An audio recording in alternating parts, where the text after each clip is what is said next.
Buenas tardes, buenas tardes a todos. Estamos en la cita prevista.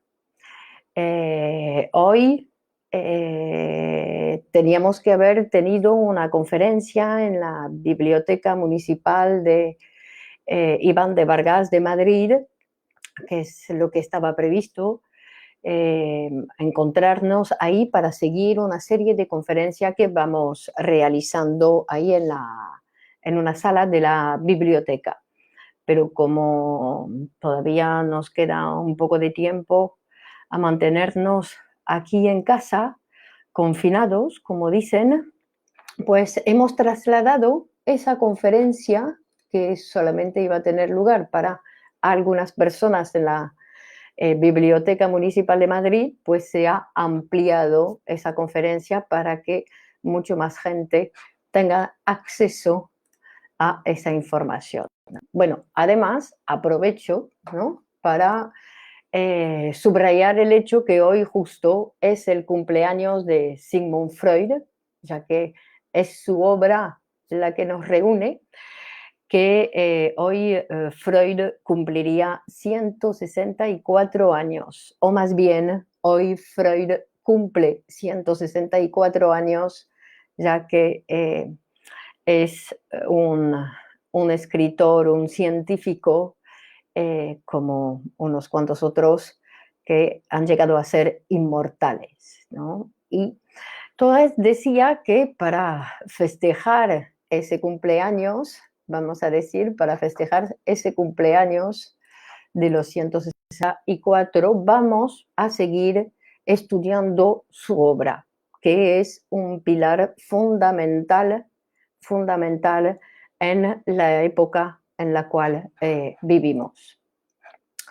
Me llamo Clémence Lonis,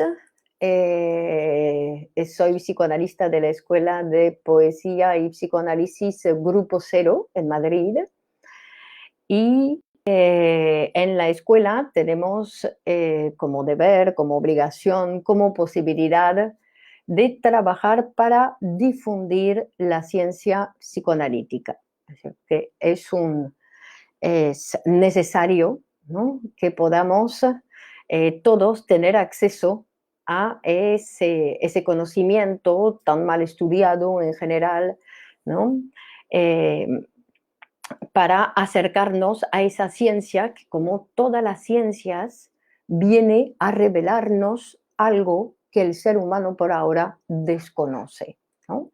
Del mismo modo, ¿no?, que habíamos visto que muchas veces hacemos referencia a eso, es decir, que Freud nos abrió el camino de una nueva ciencia, para ayudarnos a pensar nuestra vida cotidiana, porque el psicoanálisis se ocupa, muy buenas María, el psicoanálisis se ocupa de los fenómenos de nuestra vida cotidiana, ¿no? Trabajamos, hoy vamos a traer, seguimos, ¿no?, como en las otras conferencias en la biblioteca, hacer referencia a la interpretación de los sueños, que es la obra que inaugura la ciencia psicoanalítica, en el sentido que es la obra que presenta el concepto, el objeto de conocimiento, el inconsciente.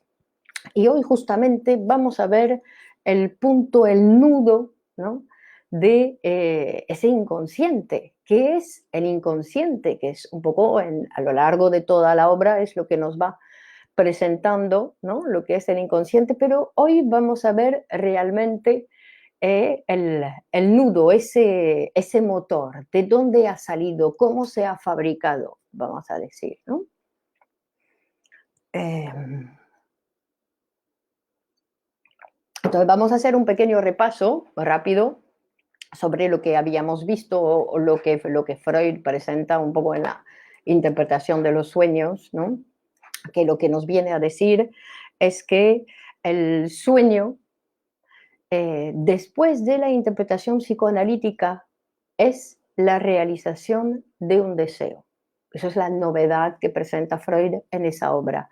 Es decir, que antes de Freud los sueños pues solamente eran sueños, que sabemos que tienen su función, ¿no?, que un sueño la función que tiene es mantener el dormir, porque nuestro aparato psíquico trabaja todo el tiempo. Y entonces durante la noche, cuando hay un aumento de tensión en el aparato, para descargar esa tensión, soñamos. Y también es porque dice Freud, ¿no?, que los sueños en general se realizan justo antes del despertar, es decir, se realizan a la mañana, es decir, para mantener el dormir, para seguir durmiendo. Eso es la función del sueño, pero con psicoanálisis el sueño se transforma en la realización de un deseo. ¿Y eso qué quiere decir? Quiere decir que existe la posibilidad que estos sueños, ¿no?, no permiten, digamos, una transformación, no permiten la interpretación, transforma el sujeto, ¿no?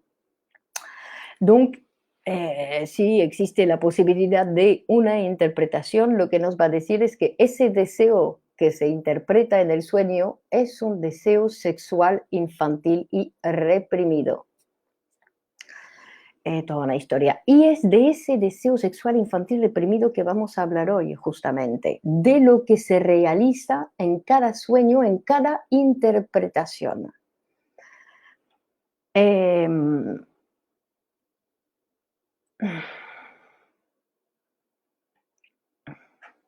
Entonces vamos a ver un poco, porque lo que veíamos era que para hablar un poco del complejo de Edipo, pues vamos a hacer referencia a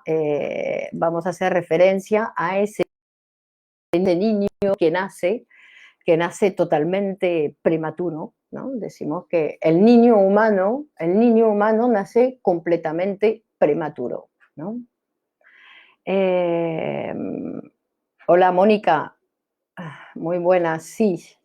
Eh, ¿A dónde? Porque tengo varias conexiones y no veo todo. Sí, es un día de festejo. Entonces lo vamos a festejar con el complejo de Edipo, que es un mito, ¿no? Un mito que Freud ha recuperado del mito de Sófocles, para contarnos la historia que ocurre en cada persona. Es decir, que en cada uno de nosotros ha ocurrido ese fenómeno que se llama el complejo de Edipo. Entonces, para contar un poco la historieta, para que podamos entender el desarrollo, ¿no?, porque además tenemos que pensar que en el ser humano nada desaparece, ¿no? Es decir, que todo el recorrido del cual vamos a hablar hoy es una historia que sigue funcionando en la vida del sujeto. Entonces decimos, por ejemplo, esa condición de prematuro. El ser humano nace totalmente prematuro. No puede hacer nada solo. Es imprescindible la intervención de una persona para que él pueda sobrevivir. Es decir, que desde el principio nace dependiente. Desde el principio va a necesitar de los demás, ¿no? Es decir, que directamente vemos que no solamente nuestra madre nos ha dado la vida, sino que nuestra madre, porque digo madre en sentido porque en general es ella que se encarga de ese tipo de trabajo, porque evidentemente es un trabajo, que es ella que se ocupa, además de habernos dado la vida, habernos parido, que se ocupa de mantenernos vivos, ¿no? Si nuestra madre se va, pues se terminó la historia. Es decir, que el bebé nace al borde de la muerte, nacemos al borde de la muerte, ¿no? Entonces, esta madre que nos va a permitir entonces sobrevivir, claro, le debemos, vamos a decir, le debemos mucho, pero no tanto, porque en el sentido que le debemos, no tanto en el sentido que a ella también le han salvado la vida, ¿no? Es decir, que lo que le debemos es a la cadena humana, no solamente a la que hizo el trabajo. Está bien, se entregó, hizo el trabajo, pero es la cadena humana que me permitió a mí estar aquí hoy, ¿no? Es decir, que hubo muchos otros antes que yo, ¿no? Y habrá otros después que yo.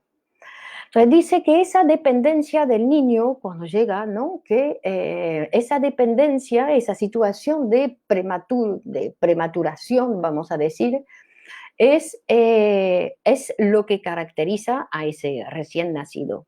Entonces, claro, ese recién nacido, como no puede nada, va a pensar que su madre, que cubre todas sus necesidades, ¿no? Se ocupa de todo, la madre se ocupa de todo, de cubrirlo, de pasearlo, de darle el pecho, de darle de comer, de ocuparse, ¿no? Incluso ya le pone palabra, le dice, mira, al niño le pasa tal cosa, le pasa tal otra cosa. Y como cubre todas sus necesidades, pues el niño piensa que su madre lo puede todo. Claro, evidentemente, delante de esa prematuración, porque no es que mamá puede todo, es que el bebé no puede nada. Entonces, delante de esa situación, ¿no? Es decir, que es una característica, una etiqueta que el niño pone a la madre que no le corresponde, ¿no? Sino que en lugar de ver que él no podía nada, dice, ella podía todo. No, ¿no? Digamos, reajustemos un poco la situación, ¿no? Que es el niño que es un pequeño animal, ¿no? Es un pequeño animal, incluso decimos que es un pequeño animal enfermo, porque incluso los otros animales, ¿no? Enseguida se ponen de pie, enseguida, ¿no? Van a la teta a buscar la leche, es decir, los otros mamíferos suelen ser bastante más rápidos que los seres humanos, ¿no? Que los seres humanos son bastante lentos en la formación, tardan bastante en independizarse.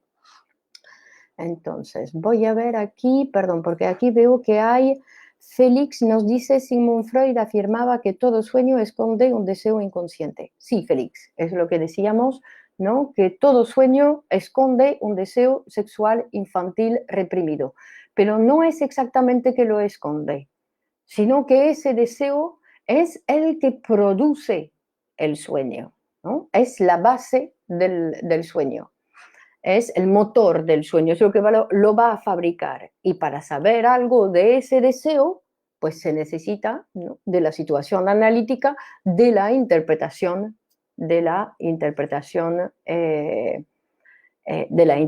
psicoanalítica. Decíamos, he perdido, aquí tengo la pantalla con varias cosas. Entonces hemos dicho que nuestro niño, ¿no? Está en las manos de su madre y que depende totalmente de ella. Y que decíamos que ese niño, ¿no? Tarda bastante más que cualquier otro animal en poder llegar a tener alguna independencia. Digo que tarda un año y pico en empezar a hablar, ¿no? No, en empezar a andar. Después hablar ya lleva un poco más de tiempo, ¿no? Es decir, que para alcanzar esa humanidad. Entonces decimos que el complejo de Edipo, ese pasaje que va a tener que pasar el niño, es un pasaje que que es el pasaje que va a ir de su animalidad, porque decimos que es un pequeño animal, ni habla, ni sabe defender contra nada, está en las manos de quien lo cuida, no es peor que un animalito, ¿no? Y, pero de ahí va a tener que pasar por el complejo de Edipo, que decimos que es la máquina que nos va a permitir a humanizarnos, ¿no? Lucía nos dice, hola, desde Argentina, consulta cómo funcionan los mecanismos de condensación y desplazamiento. Sí, Lucía, eso es en el trabajo del sueño, ¿no? En el trabajo del sueño, los mecanismos, cómo funcionan son los mecanismos del inconsciente, ¿no? Por la censura que no deja que ese deseo sexual infantil reprimido pase así tal cual, entonces hay que deformar. Y para deformar, pues utiliza varios, varios obreros, dice, ¿no? Varios obreros que trabajan para permitir la expresión del sueño, ¿no? Entonces se desplaza, es decir, que la energía que parte del deseo sexual infantil reprimido se va a unir a una representación del preconsciente, ¿no? Y después también se va a condensar, es decir, que va a reunir va a reunir varias ideas similares, ¿no? Por ejemplo, que Freud nos lo presenta varias veces con los personajes, ¿no? He soñado con una persona, pero parece que también era otra, que también puede ser otra. Entonces se ve que las personas están reunidas, aparece una sola porque hubo condensación, ¿no? Después está la puesta en escena, ¿no? Es decir, cómo lo voy a presentar eso. Y para terminar está la elaboración secundaria, que sería un poco el último trabajo que puede lanzar un afecto, ¿no? Para presentarlo, para que la conciencia pueda aceptar el resultado. Pero bueno, Lucía, discúlpeme, pero que está fuera de la conferencia de hoy, porque hoy estamos intentando presentar la complejidad del complejo de Edipo, ¿no? Que es la máquina la máquina que nos va a permitir tener acceso a ese mundo civilizado.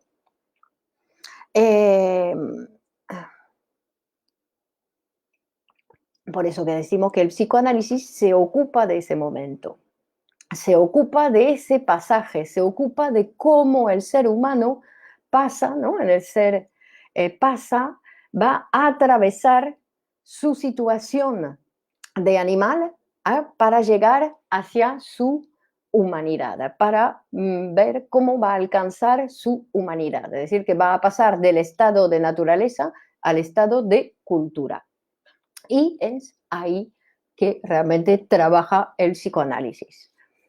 Es decir, que ese pasaje donde se va a transformar de animalito en un niño humano, ¿no? Entonces decíamos que la relación tan íntima que el niño tiene con la madre, vamos a hacer un esquema general, no nos vamos a meter en que a la niña le pasa otra cosa, porque además lo que vamos a ver hoy no es un complejo, digamos, de Edipo, vamos a llamarlo general, en el sentido que todos pasan por ese, ¿no? Que no hay una diferencia sexual en ese pasaje del complejo de Edipo. Después, a la niña, como al niño, además, tendrán que hacer, además de ese primer viaje, tendrán que hacer otro. Entonces decimos que esa relación tan íntima que el niño tiene con la madre, ¿no? Esa madre que le permite, ¿no? Mantenerse en vida, le permite no morir, pues dejará huellas para toda la vida en el sujeto, ¿no? Es decir, que es algo que marcará al sujeto, ¿no? Para toda la vida, y que vamos a ver que después esas huellas, ¿no? Pueden tener efectos después, más adelante, en la edad adulta, en cualquier momento.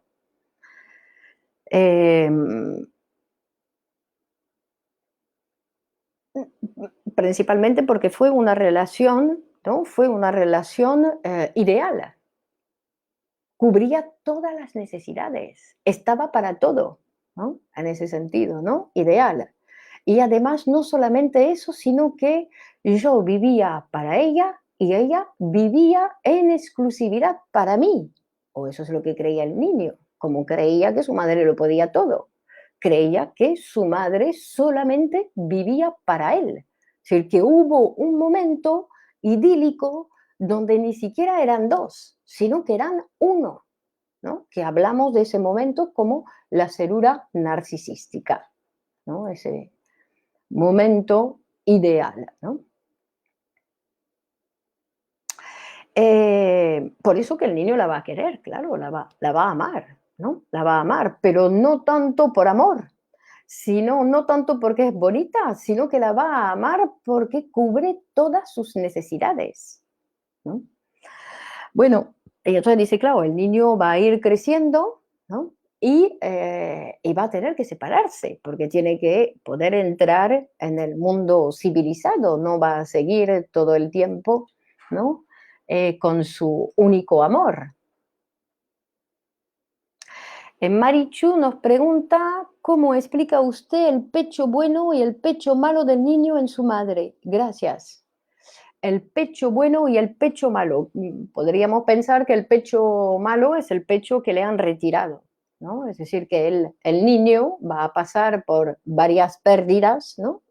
A lo largo de su crecimiento, y una de las primeras cosas que va a perder es el pecho materno. Es decir, que se va a tener que, ¿no?, perder ese elemento que además al principio pensaba casi que era suyo. El pecho, ¿no?, el pecho de la madre era suyo, o sea, que formaban en la célula narcisística, formaban uno solo, era... Después también tendrá que hacer, ¿no?, otro objeto que va a perder son las heces, porque para el niño, cuando, ¿no?, se da cuenta que, cuando le dicen, ¿no?, vas a ir a hacer caca aquí, no sé qué, que ya le indican, ¿no?, cuando ya es mayorcito, pues ahí también tiene la sensación que está dejando eh,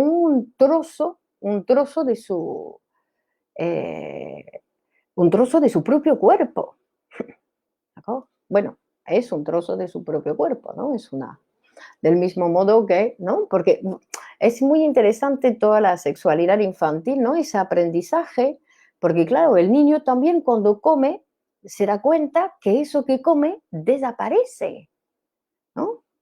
Digo, para enseñar que en el niño no hay nada hecho, todo lo tiene que ir aprendiendo, que a veces el adulto, ¿no?, le cuesta poder pensar que ese niño no sabe todo lo que el adulto ya sabe, que tiene que pasar por ese mecanismo, ¿no? Dicen que hay niños que se ponen a llorar porque han comido la galletita y que la galletita ya no está y se ponen a llorar porque ha desaparecido la galletita, ¿no? Bueno, entonces decíamos, ¿no?, cómo, entonces, frente a esa situación, ¿no?, idílica que él tiene ahí en el momento del complejo de Edipo, digamos, donde está enlazado a sus amores, a sus primeros amores, que son su padre y su madre, lo que hemos dicho que eran sus primeros amores, ante todo porque eran sus primeros amores porque se ocupaban de él, porque venían, ¿no?, a salvarle la vida. Y entonces vamos a ver cómo el ser humano se va a ir separando de esas figuras paternas, porque claro, tiene que entrar en la vida, ¿no? En la familia uno no se puede quedar. Héctor pregunta, hola, saludos desde Honduras. Pregunta, ¿se revive el Edipo en diferentes etapas de la vida? Sí, de alguna manera, Héctor, ¿no? Porque es ese pasaje, ¿no?, de transformación del sujeto y sí, se vuelve a vivir incluso en la edad adulta cada vez que uno, ¿no?, tiene que vivir, digamos, una transformación importante, pues vuelve a encontrarse en la necesidad de tomar una decisión, vamos a decir, ¿no?, de renunciar, porque el complejo de Edipo, o el final del complejo de Edipo, ¿cómo se va a separar de sus amores? Porque va a tener que renunciar a esos amores. Y vamos a ver por qué lo hace, ¿no? Porque Freud dice, bien, de acuerdo, podríamos pensar que la historia ya lo ha dibujado así, es decir, que ya está preparado del mismo modo que los dientes de leche van a caer en algún momento, pues en algún momento también va a tener que separarse de los padres. Y dice que efectivamente hay una parte de eso, pero ¿por qué ocurre? ¿No? Porque claro, él no se queda ahí. Dice, no, vamos a mirar en el sujeto lo que pasa para que esto ocurra.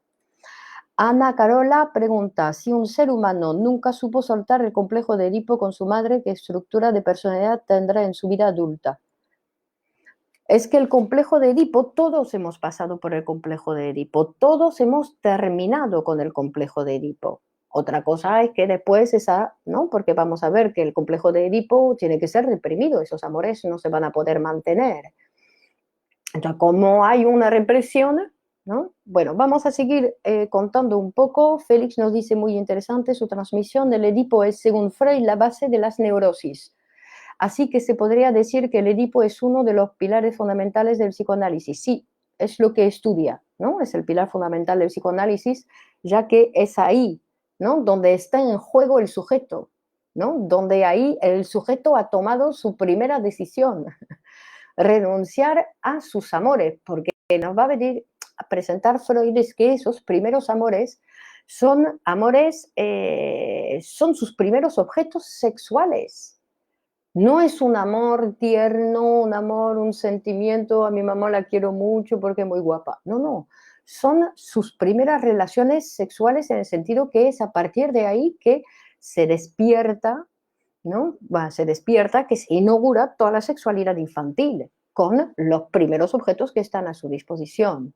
vamos a decir, los primeros que se ocupan de él.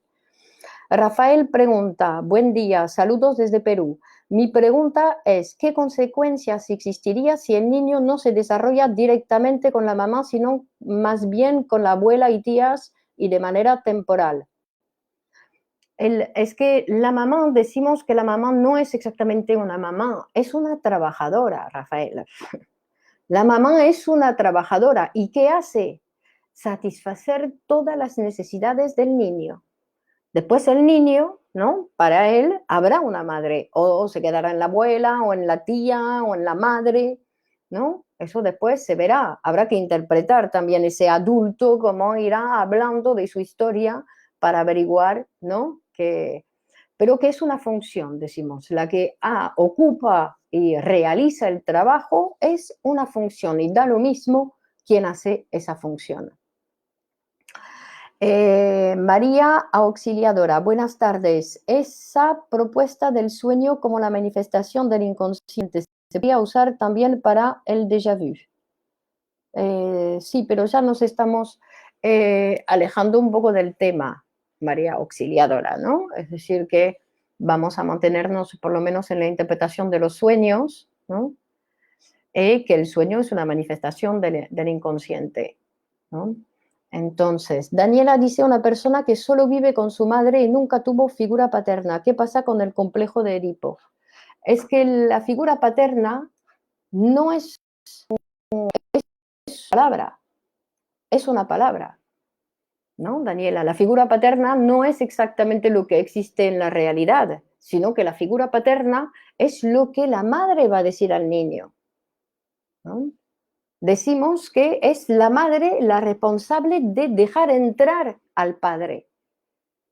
Es decir, que hay madres que viven con un hombre, que es el padre del niño, pero el niño es educado como si hubiese nacido solamente de la madre.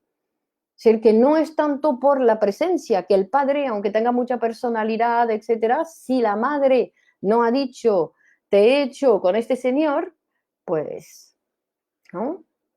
Digo que es un aprendizaje también, ¿no? Y que ese aprendizaje, del mismo modo que aprendemos a amar gracias, ¿no?, al amor que nos ha dado nuestra madre, también aprendemos que existe el padre porque nuestra madre nos viene a decir, ¿no? Nuestra madre nos viene a decir, no he hecho eso sola, sino que tuve que necesitar a una persona de otro sexo. Aquí Eduardo nos dice, buen día, ¿hay una diferencia general o específica entre un niño y una niña? Gracias. Eh, bueno, Freud habla de una diferencia anatómica, ¿no? Una diferencia anatómica que tiene consecuencias en la evolución, en el camino que cada uno va a tener que hacer. Pero también viene a decir que ese camino, ¿no? En el sentido que al principio la sexualidad infantil lo que se va a ir constituyendo son los significantes padre y madre, ¿no? Los primeros que aparecen. Y después en la metamorfosis de la pubertad, ahí tiene que constituirse los significantes hombre y mujer. En cada uno. Es decir, que no hay una determinación anatómica, pero después de esa determinación anatómica, digamos que uno tiene esos 4 significantes a su, ¿no? Del mismo modo que vamos a decir que las madres son solamente las que han parido hijos, ¿no? Quiero decir que el ser humano tiene esa riqueza, tiene esa posibilidad, ¿no? Que también es su drama, ¿no? Porque un hombre tiene que poder ser mujer y puede ser hombre, y la mujer tiene que poder ser hombre y tiene que poder ser mujer. Entonces, esos recorridos en la constitución del sujeto, pasando por el complejo de Edipo, tiene que pasar por los 2 caminos, que efectivamente, Eduardo, son 2 caminos diferentes. Daniela pregunta, buenas tardes desde Valencia. Una pregunta, en la renuncia del complejo de Edipo por parte del niño, ¿cuánta funcionalidad tiene el rol del padre? Es que no es exactamente el padre en sí, ¿no? Es el padre del niño. Es decir, para el niño el padre es uno que viene a entorpecer su amor con la madre, más allá de lo que haga el padre. Porque cuando decimos el que viene a entorpecer su amor con la madre, pues puede ser el trabajo de la madre. Puede ser otra cosa que le va a venir, algo de la realidad le va a venir a decir, ese amor que tú tienes con tu madre es imposible. No se puede, ese amor es imposible, ¿no? Norbert Ochoa dice, es decir, el padre no es importante para el niño. No, no he dicho eso. El padre es importante, pero la actitud del padre, vamos a decir, no es tan determinante como solemos pensar, ¿no? En ese sentido, que a veces uno cae en la trampa de decir es que mi padre hacía eso, decía lo otro y tenía tal actitud, y es verdad que hace parte del discurso del paciente. Pero lo que es determinante, o por lo menos lo que nos interesa a nosotros ver, aquí de manera general, es que ese padre también es una función que va a venir a separar el niño de la madre, ¿no? Viene a romper el idilio. Con el niño, el padre viene y viene a poner la distancia, viene a poner la ley, no, con tu madre no se puede. Emilio Morazán dice, ¿cómo sería este asunto edípico en las parejas homoparentales? Es que si pensamos, Emilio, que cualquier ser humano puede ocupar las 4 funciones que están a su disposición, madre, padre, hombre y mujer, uno puede ocupar esos 4 papeles, ¿eh? Según las circunstancias, según la demanda del exterior, según la demanda del niño. A veces la madre, ¿no? Si vive sola con el niño, tiene que poder ella misma decir, no, tengo otra cosa que tú, no eres lo único en mi vida, ¿no? Y ahí ocupa, ¿no? la posición del padre. Entonces, no es tanto, ¿no? Del mismo modo con las parejas homosexuales, o que no depende, no estamos, y además homoparentales, es decir, ¿quién realmente está solo? ¿No? Es que tiene alguna relación el no poder generar vínculos afectivos ni amorosos. Tiene alguna relación, claro, por supuesto, pero después, ¿qué quiere decir? No, ese no poder, ¿no? Ese no poder. O lo puedo solamente en un lugar y entonces no puedo en otro, ¿no? Porque lo que nos va a decir Freud es la importancia de poder, ¿no? De poder renunciar, ¿no? A esos primeros amores, ¿no? A esos primeros amores, de poder renunciar y transformarlos en otra cosa. Entonces hay una cosa que es muy interesante que leí de hoy, que dice que tenemos que pensar como si el complejo de Edipo fuese una transacción, un intercambio, en el sentido, de acuerdo, yo renuncio a mi madre, es decir, que renuncio a mi madre, es decir, no la quiero solamente para mí, dejo que mi madre tenga su vida, que tenga su marido, sus amantes, sus amores, su trabajo, sus amigos, que tenga sus cosas, que tenga su vida. Y a cambio, ¿qué pasa? A cambio yo tengo una vida. Es un intercambio. Si yo renuncio a mi madre, tengo una vida para mí, ¿no? Dice, el niño cuando renuncia a su madre, es decir, que acepta que ella, ¿no? Hace un intercambio, ¿no? Es un entre, de acuerdo, ¿no? Renuncio a esta para tener las otras. Renuncio a mis amores incestuosos para poder tener amores en la realidad, porque si no, sigo con mis amores incestuosos, que son los prohibidos. Entonces, como si mantengo esos amores, ¿no? Incestuosos, prohibidos, claro, produce muchos trastornos, porque va en contra de, ¿no? De la situación que corresponde para la civilización, que el ser humano está preparado, está formado, entra en un mundo con otros seres humanos para él también hacerse del mundo, ¿no? Francisco Alberto dice, las representaciones de las imagos entran en este tema del complejo de Edipo. Perdón, Francisco Alberto, no entiendo. Las representaciones de las imagos entran en ese tema del complejo de Edipo. No entiendo bien la pregunta, discúlpeme. ¿No? Es que las imagos no sé a qué se refiere. Entonces, vamos a seguir intentando ver, porque dice que, claro, que qué va a pasar al niño para que se pueda separar. Porque tenemos que pensar que, además, Freud nos dice que ese amor que el niño tiene por sus padres es una pasión entregada total, es un verdadero amor, ¿no? Que a veces uno tiene tendencia, o la madre se va a reír cuando el niño dice, me voy a casar contigo cuando seré mayor, y la madre se ríe como si fuese un poco chistoso, pero para el niño no es ningún chiste, para el niño es un deseo. Si estaría dispuesto a matar a su padre para poder realizar su sueño, casarse con su madre, es decir, porque su padre le entorpece. Ana Carola, sí, lo del intercambio, ¿no? Que está bueno, sí. Yo también lo descubrí hoy, me pareció genial, ¿no? Como para que uno, claro, que tiene que renunciar, pero gana un montón, ¿no? Gana la vida cuando renuncia. Eh, entonces, entonces, ¿cómo para poder alcanzar entonces esa civilización, el niño dice Freud, ¿no? Nos describe muy bien, porque dice que el niño tiene toda su sexualidad, ¿no? Tiene toda su sexualidad. Claudis dice, creo que se refiere a esto. Psicoanálisis, el término imago hace referencia a la imagen mental idealizada de las personas importantes que hemos tenido en la niñez. Entonces, lo que queda, ¿no? Lo que queda, lo que fue reprimido, ¿no? Lo que fue reprimido, los padres, ¿no? Porque recordemos que el desarrollo de la sexualidad infantil en el ser humano se hace en 3 tiempos. Esa sexualidad infantil de la cual estamos hablando ahora, después está la represión, porque el niño ya tiene que renunciar a esos primeros amores, entra en el periodo de latencia para después tener un nuevo despertar, ¿no? En la metamorfosis de la pubertad, ¿no?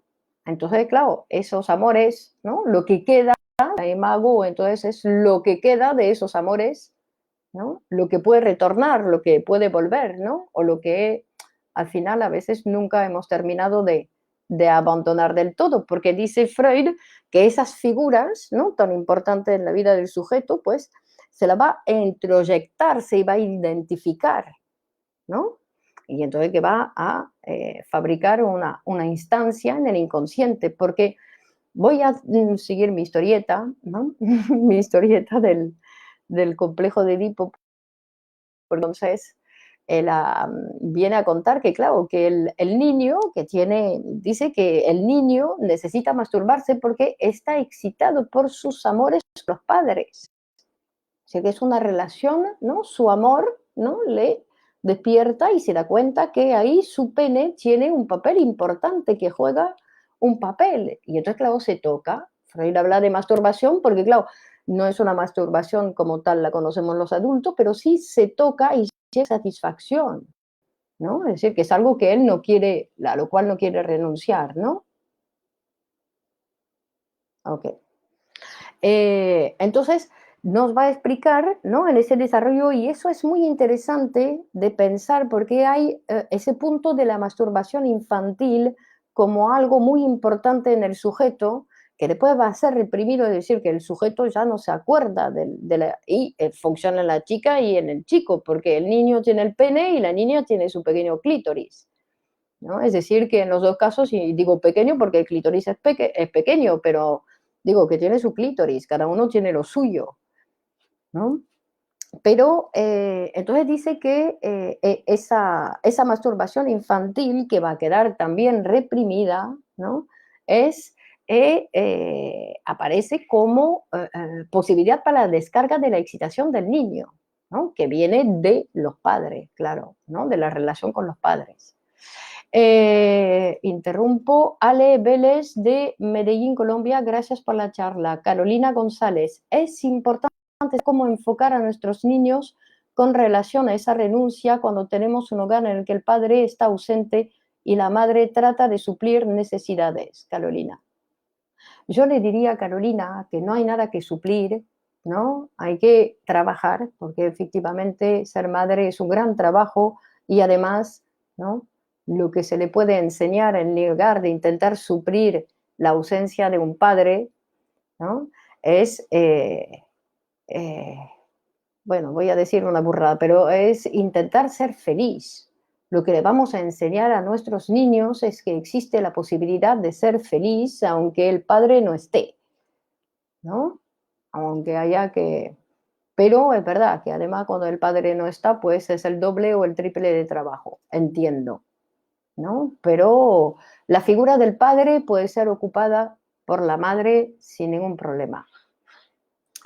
Entonces estábamos en la pequeña historia, ¿no? Es decir, que el niño satisface con su excitación sexual masturbándose, hasta que se da cuenta que eso está mal por los adultos, que los adultos recibe, ¿no? Recibe, o lo vamos a tomar como algo teórico, es decir, que hay lo que Freud llama la amenaza de castración, es decir, que recibe un poco la prohibición, ¿no? De seguir tocándose, incluso le amenazan que se lo van a cortar, que se lo van a cortar. Entonces, ahí frente a esa situación al principio no se lo cree, al principio deja pasar, ¿no? Ve que hay varios, la madre, ¿no? La madre dice que suele ser la que transmite esa información diciendo que el que realizará la operación será el padre o el médico.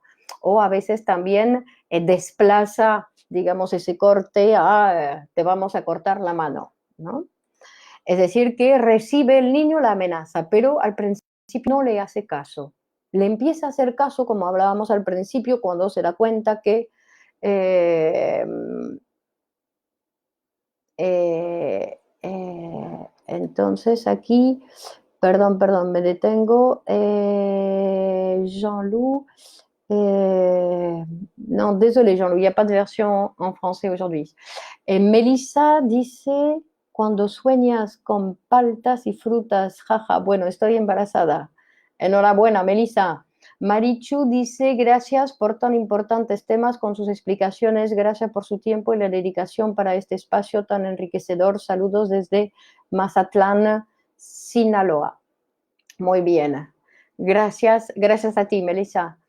Entonces, decíamos que al principio el niño no se siente afectado por esa amenaza, ¿no? Aunque, como decíamos al principio, ha visto que ya había perdido el pecho, ¿no? Que ya le habían sacado el pecho, que ya tiene la posibilidad, ¿no? Pierde las heces, es decir, que hay cosas que puede perder.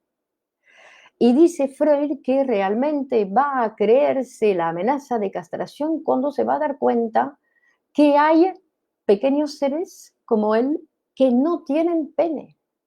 Entonces, cuando va a descubrir que las chicas no tienen pene, no va a pensar que es otro sexo, que ella tiene una vagina, que él después va a tener esperma, erecciones y que existe la reproducción. Todo eso no ha llegado.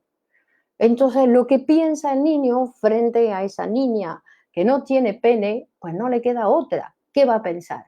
Se lo han cortado, a ella le ha ocurrido. Eso que me amenazan a mí, a ella se lo han hecho. Es porque se tocaba mucho. ¿Okay? Es decir, que ha funcionado. Entonces es ahí donde el niño va a tener que tomar la decisión. ¿Qué hace? ¿Qué hace? ¿No? Y es ahí donde, entonces voy a ver ahí en mis notas. Melissa dice, pero doctora, eso es normal, ¿verdad? Porque el niño está explorando su sexualidad. Por supuesto, Melissa, no se debe tomar eso como algo malo, para nada. Hace parte del proceso, hace parte del proceso. Casi todo lo que le pasa a los niños es algo que hace parte del proceso, de su crecimiento, ¿no?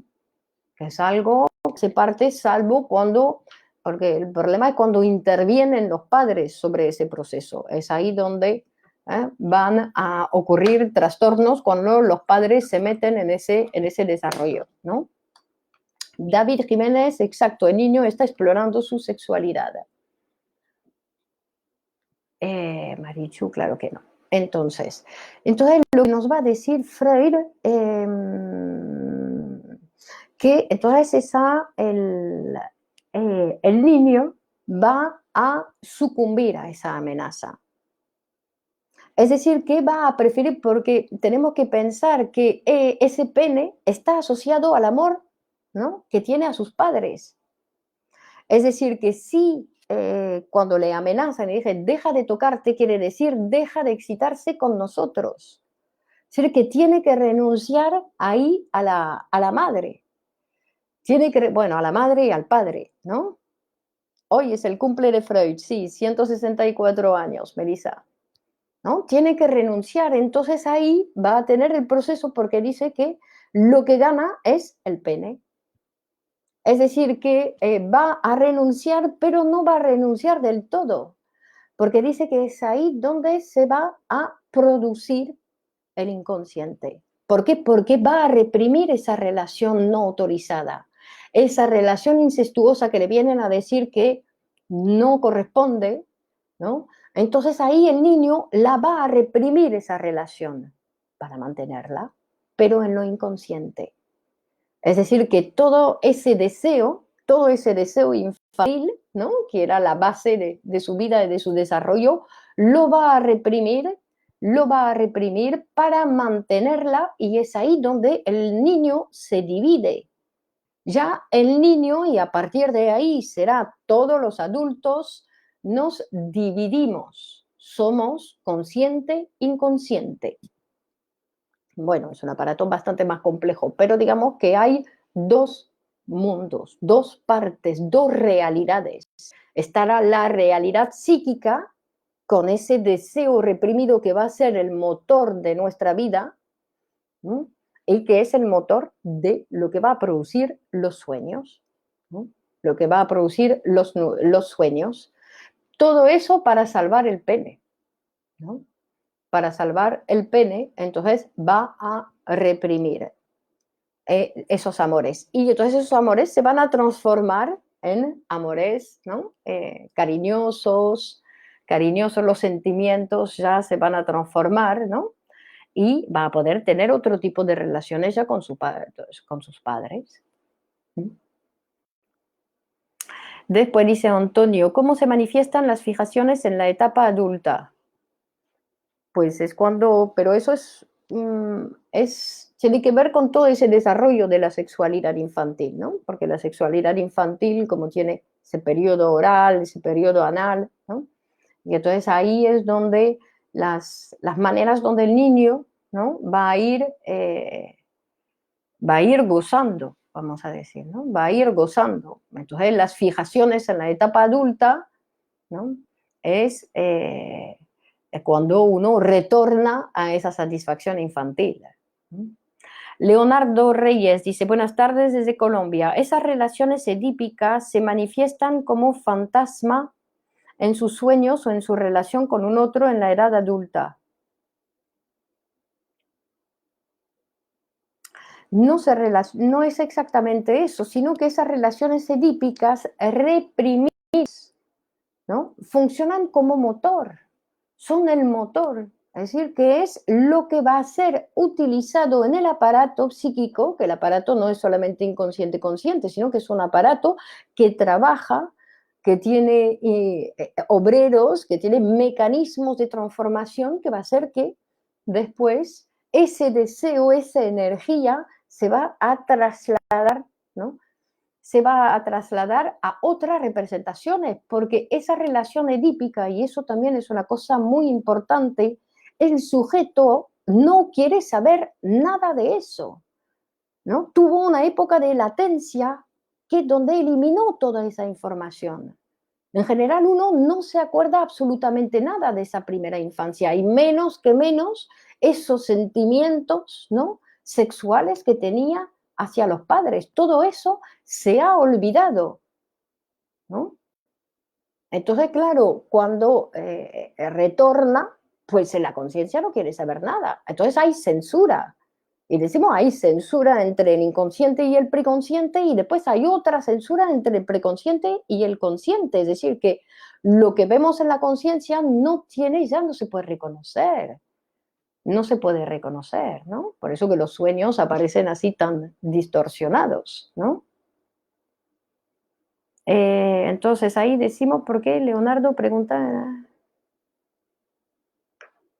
Entonces no es exactamente esos deseos lo que se manifiesta en el sueño, ¿no? Además, hemos visto que no son esos deseos, sino que se realiza ese deseo en el sueño, pero después de la interpretación, ¿no? Después, Félix David pregunta, ¿es a partir de la visualización de la madre o una niña? Freud afirma que siempre hay un lugar para que se pueda ver esa situación. Lo que percibe el niño es falta del pene en la niña que visualiza. Esto entonces le rememora las veces en las que el padre o la madre le amenazaban con cortarle el órgano. Y de ahí deviene su angustia y tiene que elegir entre el amor de sus padres o el amor de su pene. ¿Es correcto? Disculpe. Sí, es correcto. Más o menos es así. Bueno, vamos a decir que es bastante, ¿no? Que hay una complejidad, que después dice Freud que...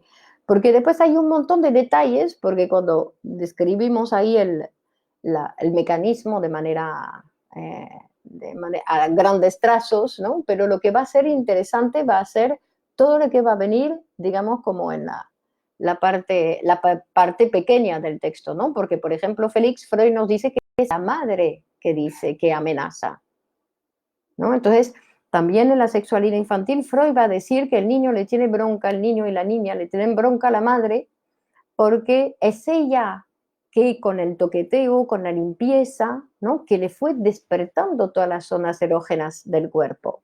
Porque el niño se toca el pene, pero goza con todas las partes del cuerpo.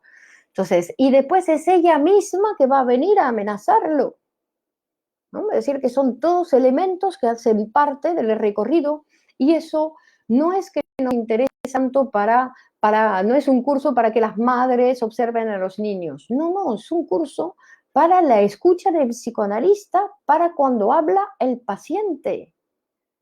Que todo eso Freud lo descubrió con los pacientes adultos. Bueno, que también tuvo el caso Juanito, donde pudo explorar, ¿no? Más en vivo el asunto, pero sobre todo vio, es decir, el retorno de lo reprimido, esos amores reprimidos que vuelven a aparecer, ¿no? En la vida adulta. Mari Orozco dice, cuando el niño está con personas a su alrededor y se toca sus genitales, ¿qué se debe hacer para no reprimir su exploración? Indicarle que eso se hace, pero en el baño y cuando está solo. Pero de todos modos, represión, va a haber represión, tiene que pasar por eso, ¿no? Querer digo, que las decepciones que el niño tiene que vivir, las tiene que vivir, ¿no?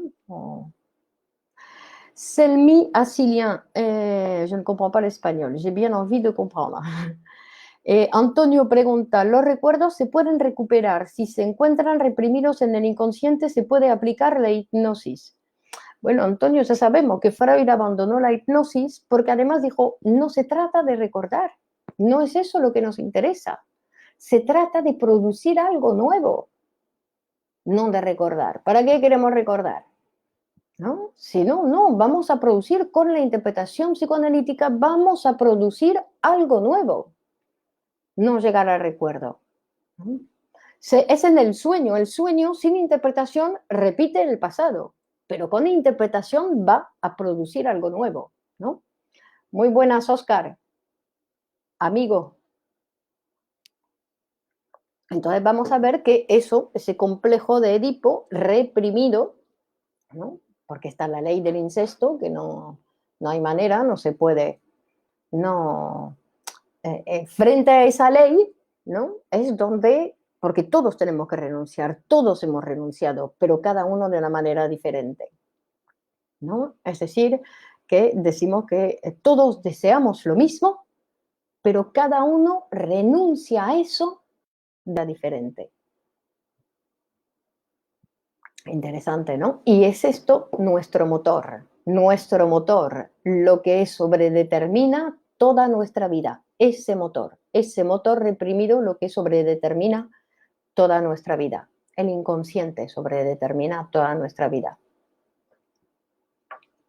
Bueno, hemos llegado a la hora, casi hemos podido terminar la charla propuesta, ¿no? Entonces podéis compartir por ahí la charla si os ha parecido interesante. En el sentido que el psicoanálisis es un instrumento indispensable para que uno pueda averiguar, ¿no?, un poco lo que le pasa en la vida, porque la conciencia, nos lo viene a decir Freud en la interpretación de los sueños, está ahí para engañarnos, está ahí para borrar, para esconder todos los procesos de los mecanismos del aparato psíquico. Entonces, para no dejarnos engañar con esa conciencia que es, ¿no?, la que quiere sentarse en el trono y reinar, para no que ella no reine en todopoderosa, pues conviene acercarse al psicoanálisis. Fifi dice saludos desde Apatzingán, Michoacán. Excelente sesión. Alejandra, un saludo. Lucía, muchas gracias. Felicitaciones por tan buena charla. Saludos y abrazos desde Cihuatanejo, Guerrero, México. Qué lindos nombres, ¿eh? Da ganas de viajar.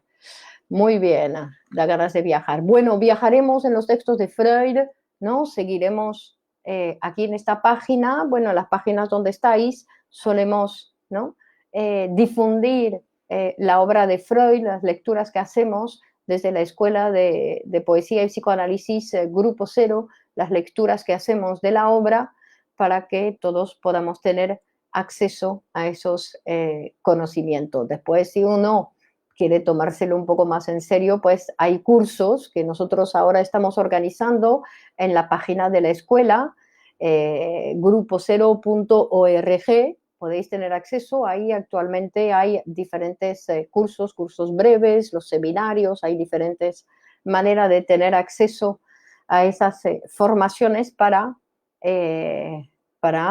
tomárselo en serio y dejarse llevar por esa posibilidad que nos da el psicoanálisis. Así que muchas gracias a todos por participar en esa charla y esperemos que pronto habrá más. ¿Ok? Bueno, que sigan bien, a cuidarse. Adiós, chao, chao.